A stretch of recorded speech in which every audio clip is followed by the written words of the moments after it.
Sa bawat yugto ng ating buhay, may mga karanasang bumubuo sa ating pagkatao at naglalarawan ng ating mga pangarap. Bilang isang mag-aaral na may malaking pangarap sa buhay, nais kong ibahagi sa inyo ang ilang bahagi ng aking karanasan na naging pundasyon ng aking mga pangarap at ambisyon. Nagkakilala si Mama at Papa sa kanilang trabaho at sa pagtatagal nilang magkakilala ay nagkaibigan sila at nagbunga ito ng pagmamahalan at pinanganak ang aking kapatid. Hindi katagalan ay nasundan nila ito at ako iyon. 1973 ay nalaman ni nanay na buntis na pala siya sa akin. Agosto 17, 23 ay pinanganak ako. Lumaki akong masayahing bata, palatawa, palaiyak, mapagmahal at may takot sa Diyos. Lumaki ako sa isang maliit ngunit masaya at mapagmahal na pamilya. Hindi man kami mayaman sa pera ngunit mayaman naman kami sa pagmamahalan. Ang aming tahanan ay hindi man kalakihan ngunit puno naman ito ng kasiyahan. Mahirap man kami ngunit ako'y nakapag-aral din at nakapagtapos ng high school. Ngunit sa hindi inaasahan, nawala ang isa sa pinaka-importanting tao sa aking buhay, ang aking ama. Kahit ano pang saya ang nangyari sa aking buhay, ito'y napalitan ng malungkot na pangyayari nang nabalitaan kong nakunan ng aking ina at namatay ang aking tatay dahil sa aksidente. Hindi ko alam kung bakit nangyari ito sa akin. Ngunit alam ko na may plano ang Panginoon sa akin. Mahirap man tanggapin ngunit kinakailangan itong tanggapin dahil ito ay hindi na maibabalik. Kaya habang buhay pa ang mga minamahal niyo, may oras at panahon pa kayong iparamdam sa kanila ang tunay na pagmamahal at magpatawad sa may mga kasalanan sa inyo. Sa pamamagitan ng mga karanasang ito, natutunan kong maging matatag at determinado sa pag-abot ng aking mga pangarap. Ipinimalas ng aking pamilya ang halaga ng pagtutulungan at pagmamahalan at ito ang mga aral na dala-dala ko sa buong buhay ko. Ang mga karanasang ito ang nagbigay sa akin ng lakas at inspirasyon upang harapin ang anumang hamon na dumating sa aking buhay.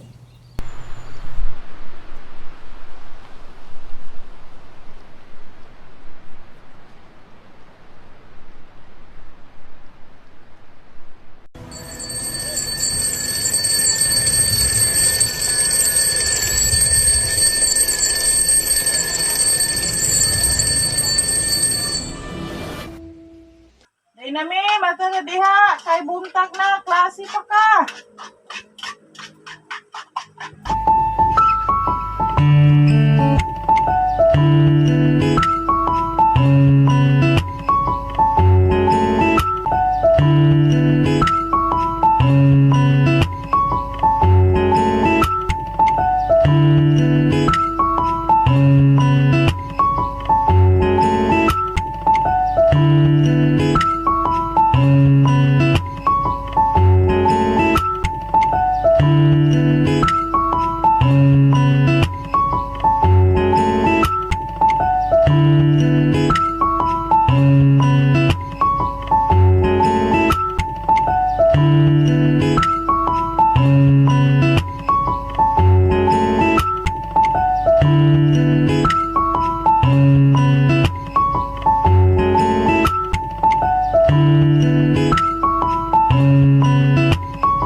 Yan ang mga naging karanasan ko sa aking buhay.